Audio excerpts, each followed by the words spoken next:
Participating and yeah, welcome and thank you for doing this and thanks for participating. This is the review session for the 2025 System Dynamics Conference, which is going to be in Boston this year. And there are others who actually created these slides and stuff. Previous program chairs have helped us out a good deal with this. I drew the short straw, so I'm going to be doing most of the talking today, and my colleagues will jump in and will correct any errors that I happen to make. And I believe we're going to be accepting questions in the chat and stuff, so feel free to jump in with questions at any time. And yeah, again, thank you. The conference really doesn't go on without you folks doing the reviews, and the quality really improves when folks are doing this. So it really is appreciated. You folks get to pick your review preferences and how many papers that you are willing to review. And the typical length for a research paper is 1 page. It's about 500 words. We're hoping that you will summarize the contributions from the paper up front, and I'll go into this in more detail in just a second, and that you're discussing what's good and what's missing, and that you're suggesting improvements. And one of the key things is it says be humble here, but the idea is that we want to be very supportive. There could be a lot of people who are just starting out in the field, and we want to be encouraging. So if they've done work that's not quite up to par, the question really should be, how can we make them better systems modelers is what it is. So we want to approach this with that attitude, and hopefully that we're going to be constructive so that folks will attend the conference and that they'll continue to participate in the future. And this is just sort of an overview. We're going to talk about why the review. Welcome to St. Box. If it's not already, your inbox is about to be a whole lot cleaner. But where did all the We'll go over your review preferences as it appears on the website, and we'll go over the process, comments, and we have some examples of previous reviews, some good examples and some bad examples, and we will make these slides available to you. So if you want to look at them again later, you can. So the biggest thing for reviewing is to give feedback to authors. Again, a lot of the folks may be first-time attendees to the conference, or they're just starting out. There's a lot of places where people are doing system dynamics independently. So getting reviews and feedback from experienced folks like you is really important. And hopefully this is going to increase the awareness of our work, right? If people are doing better work because we're going through a supportive review process, the quality of the papers at the conference will increase, and this will bring more awareness to the things that we're doing. And you're also, when you're reviewing, you're going to be identifying keywords and things like that so that it's going to make the placement in the program a lot better and a lot easier on the program chairs than it has been in the past. And the way you're going to do this is you're going to log into your web portal at systemdynamics.org, and you're going to have to use your System Dynamics username and password. And this will take you to this page, and you're going to click on the reviewing preferences. The reviewing preferences are going to open up, and this is what it's like. So you get to make the decision about the number of submissions that you wish to review. And you can select more than 3. I'm not sure what the default is, but typically 3 is a pretty good number. We want to get a variety of folks looking at different papers. The papers are falling into 3 broad categories. There's going to be research paper submissions, and these are going to be full-length articles is what it is. They could be 20 to 30 pages. They should carry a good amount of detail. They should be professional work is what we're really looking for. And that second category, there's practitioner applications and submissions. And these are from people who are working in the field. They may have proprietary information they don't want to reveal. They may not have time to write a full research paper, and they'll probably just be submitting slides. And you will be reviewing the slides and making a determination on those. And again, we're still sort of holding them to the quality and stuff. And then there are works in progress, which are really extended abstracts of approximately 2 pages. So there's going to be a lot of missing information in some of those, but people are just getting going. So we do want to provide them with feedback and perhaps point them in a direction that would be useful. And then you get to select the submissions that you're going to be reviewing. You can select as many or as few of the categories as you wish. And you can see there's an I next to all of these different categories. And if you go in there, it will provide you with a description of the type of submissions in that category or what it is covering. And once you've selected this, you could hit your record preferences, and this will be locked in. And then the reviews or the papers that you'll be looking at will automatically be assigned. And you can revise your review preferences pretty much any time is what it is. So if you decide that, yeah, I shouldn't have clicked on that business or that public policy, you can go and unclick that and change that at that point. The papers are being submitted now, and the window is from January 21st to March 18th. And on March 18th, the submission process will close, and then we have 2 weeks to do the reviews. And what you're going to find is you may get, even now, some submissions may be assigned to you, but there's going to be a lot of people are going to be submitting at the last minute. And that's historically what's happened at the conference. So you will get those papers, and you'll have about a 2 week turnaround period on that. And then the authors will be able to see your response. And the authors also could resubmit these papers. So you're going to be providing them feedback, and they're going to get to revise their papers and submit it before the conference too. So we anticipate that the quality will be improving then, and that people will be listening to the feedback that they're receiving from you folks. And just sort of a broad outline of what the authors are going to be seeing. So for the research papers, it really is a full page. It's approximately 500 words, so you can provide more detail. It's not like you're going through a journal article review, but it should be close. And so you're going to provide them that feedback. With the practitioner applications, primarily because it's going to be slides and stuff, it's a half a page, approximately 250 words.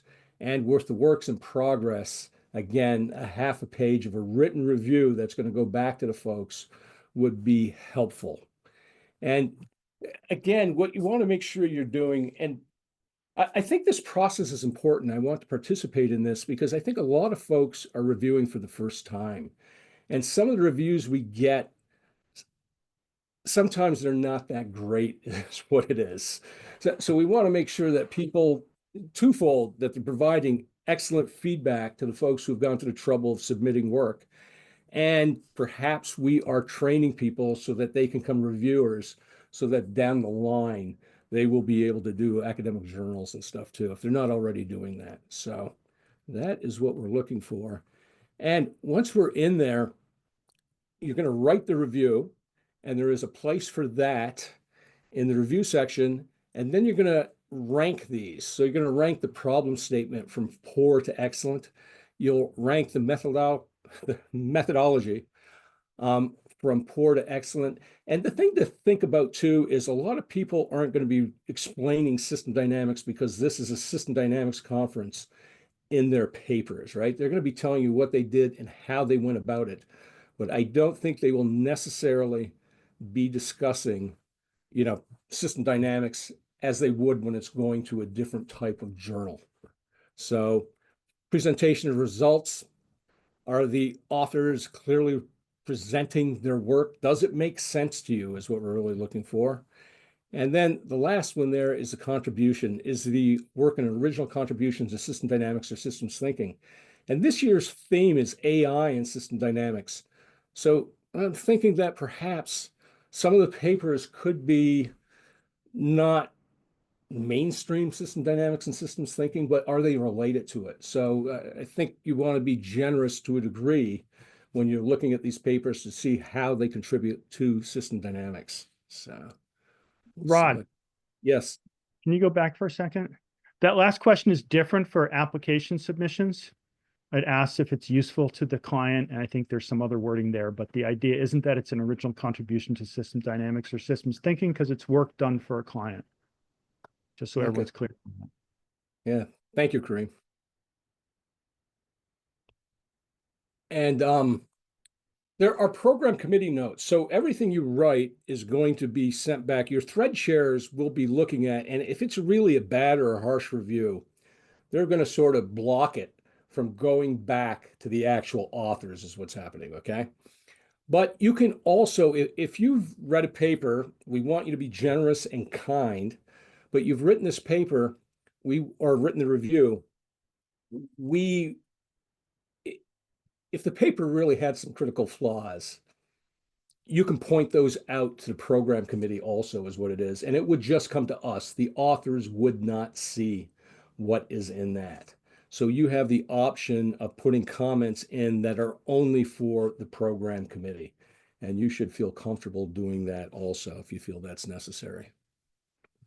And there's a philosophy here, and I sort of swiped this. And it's, I believe that everyone here is intelligent and capable, cares about doing their best, and wants to improve.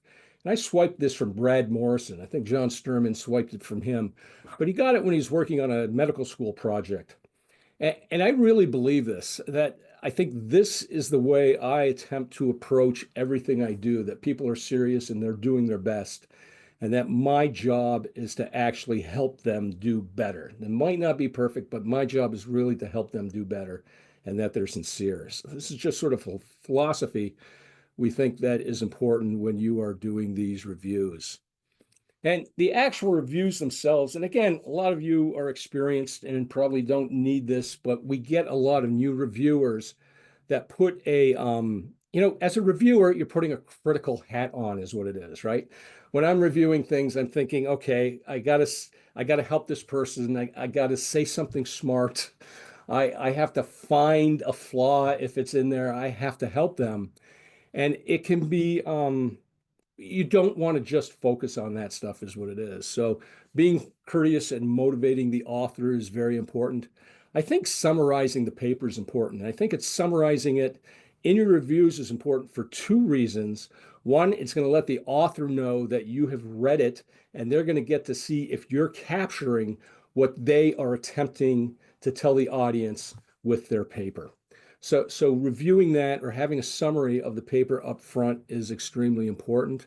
And suggestions and respectful questioning.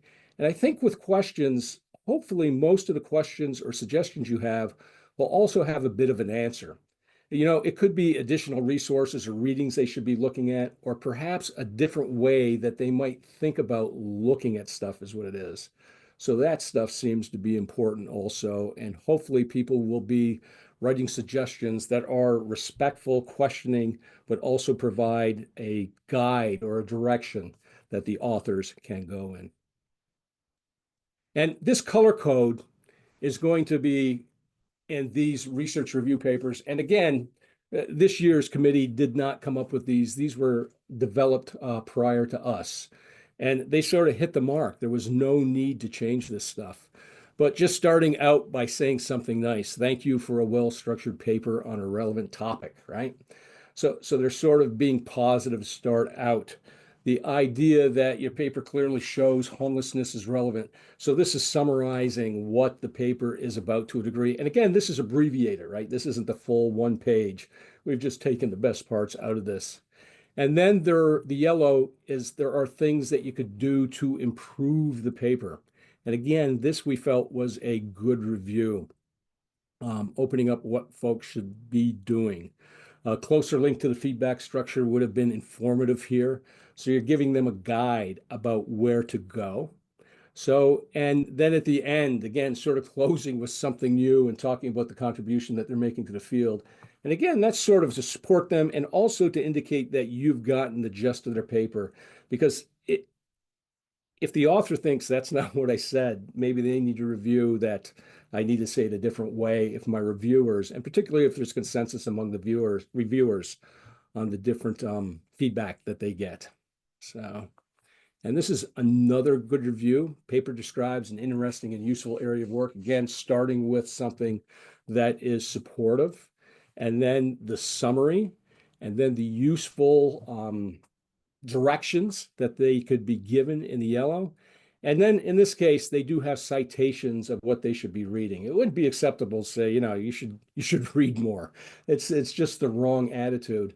And the other thing to be thinking about is people in the System Dynamics Conference are coming from a variety of backgrounds, a variety of cultures. And that's something that we think may not be offensive, could be offensive or hurtful to other folks. And that's one of the things we want to attempt to avoid. And it may happen, but it should not happen because we're being mean. It could occur because we've just made a mistake or haven't realized something yet. So, but good reviews, just another example. This is for a work in progress. And yeah, it identifies that it is a WIP submission. And again, starting out with something, it's a summary in the beginning, and then it's jumping quickly into something that's positive, sort of summarizing it again. And it's probably more important to do the summaries with the WIPs to really get at what they are trying to get in that brief 2-page abstract. Again, helpful hints on what folks should be doing. And at the end, just understanding it's a WIP and encouraging them to do more work, right? A lot of folks are out there, again, they're working on their own. So we do want to be encouraging to help them out and to perhaps seek additional assistance. And this is a practitioner application. And again, we are starting out with summarizing what's occurring. And then there are suggestions for how to improve these things. And you're not going to have a phenomenal amount to go with with these practitioner applications, particularly if they're just slides. But yeah, consider this thoroughly, and it should be evaluated on quality and what they're doing. So, and then unhelpful reviews, and I've seen a number of these as a thread share, and it just doesn't provide any specific feedback. And I think this is done by someone who's a little bit rushed or doesn't have the time or is unfamiliar with the reviewing process. So no specific feedback. We want to avoid this type of stuff. Again, this is short and no specific feedback. They're telling what they prefer to see. And this year, I believe the abstracts are going to be structured abstracts so that people are going to be pretty clear on those abstracts when you're reading this stuff. So that should be helpful and avoid that type of stuff. But again, we want to provide them with a way to move forward and not so much just a criticism. Your literature work is not sufficient. You should go to the effort, if you're going to criticize them, to identify the literature they should be looking at, and that would be helpful. And yeah, the paper has no conclusion. I think in a situation like that, I might be providing folks with an outline they should follow or suggest a paper in the System Dynamics Review they should follow to look at the outline that is used in that. So at least you're providing them with a direction to go. And yeah, and this is really what we want to avoid. And this is why, as thread sharers, we're hoping you're looking at this and can block the reviews. And is that we don't want to be attacking the authors, and we don't want to be overly critical. And I know it's a difficult line between, constructive criticism that's generous and not as constructive criticism, again, when there are so many different backgrounds and cultures that are involved in this. Yeah. And yeah, how can you submit it like that? These are actual reviews that came in too, right? So it's not like we made this stuff up. These are actual reviews, and hopefully they got blocked. And that's one of the reasons we now ask the thread shares to block some of the reviews if they are not appropriate. So yeah, disdain towards CLDs and systems thinking. And we want to avoid this. Having a big tent for the System Dynamics Society and the System Dynamics Conference is sort of important. And I think if you're thinking about this, there are groups of people who are going to be model consumers, and there are going to be groups of people who are going to be sort of hardcore modelers. And it's all of these folks who make up the society and are going to make us successful. So we want to make sure that we're not too critical of one group within the domain that we are supporting. So. And questions and answers. I know I went through that relatively quickly. Again, we will have these slides available for you. And Rod, there's one question already. What should you do if you can't understand the paper at all? That's a good question. I think one of the things is you should send a note to the program chairs so that we could look at that and actually handle it to a degree. And I don't, I'm sort of stuck on how to respond to that. I mean, the idea that it's unclear that they could be using Grammarly or, with a note putting it in that they've cleaned it up with Chat GTP. So it's a question because a lot of people are going to have English as a second language who are going to be submitting papers and stuff. So I think it's a degree of, is it a issue of English grammar that's confusing it so you don't understand what's going on? Or is it just, there are submissions that are sort of gobbledygook that I don't know where they have come from, is what it is. Like people unfamiliar with the field who are just sending, I think, yeah, papers out to different places to see what happens. So. Pamela just added a bit more information there. So the reference was to an economics paper that had too many terms I didn't understand. In this case, Pamela, you can send an email to conference at System Dynamics, and we will reassign this submission. Yeah. And I think it's important too that we don't want to comment on things that we're unfamiliar with. And I've read some papers and thought, yeah, it's sort of beyond my skill level. And so I am not going to comment on these things. And I think it's acceptable to do that. And if it's so far beyond, as Raquel said, sending a note to the System Dynamics Society so that we can get that reassigned. Rod, the next question is there a specific format outline that should be followed for each of the tracks or abstracts? So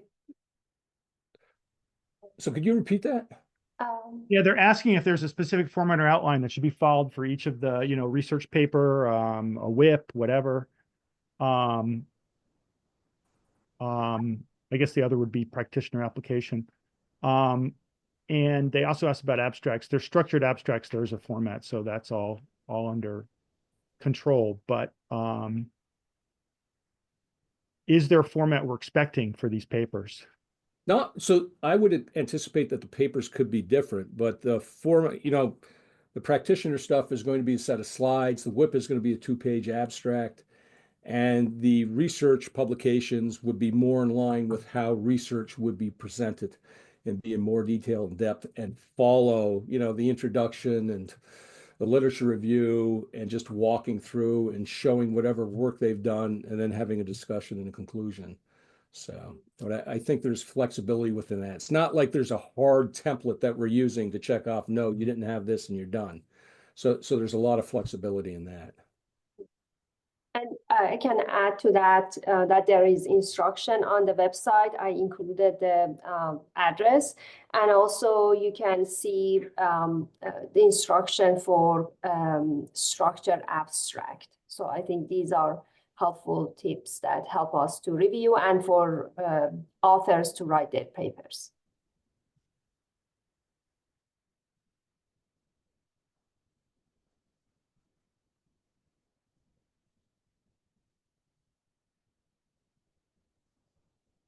I don't see any other questions. Does anyone else have any questions?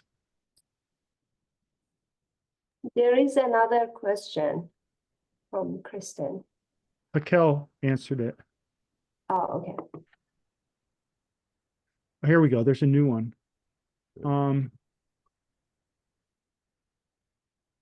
Are the reviewers allowed, in quotes, to direct authors to relevant publications or papers related to their submission? And it says, do we review it as more academic writing?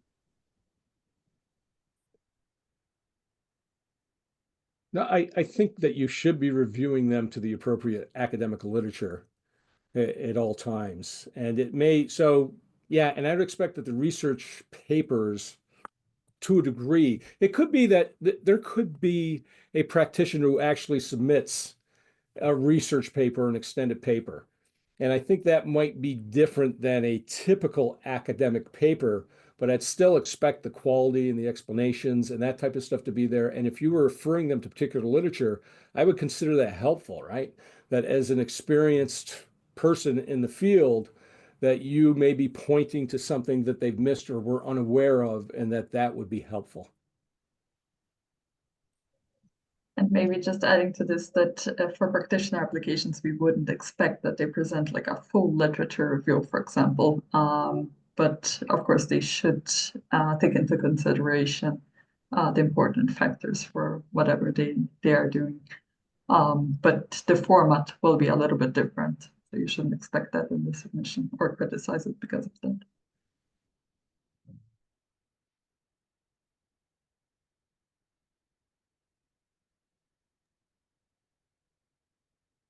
Okay, we seem to be out of questions, Rod. Okay. Well, if that's it, that's fine. I really just want to say thank you to you folks. You guys really make the conference. Sitting on this side of it for the first time, there's a lot of work that goes into this. And I know the staff at the home office does a lot of work and stuff. And as program chairs, there's quite a few meetings and stuff, but having the reviewers do this work is extremely important. And I really think it is helpful to the field. I just want, on behalf of the committee, I want to say thank you folks for participating and for doing this. And please feel free to reach out if you have questions or suggestions or anything also.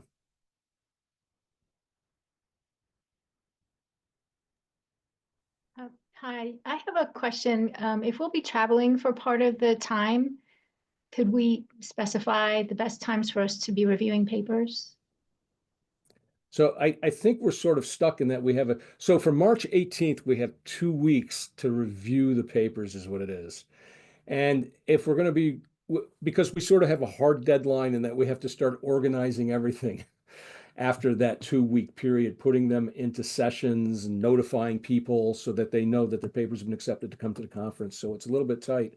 You might, if you're traveling and you don't have that much time, you could reduce the number of papers that you're going to review, or you could end up picking maybe just looking at WIPs or looking at the practitioner because they won't be the full papers is what it is. So that's also an option. Thank you. You're welcome.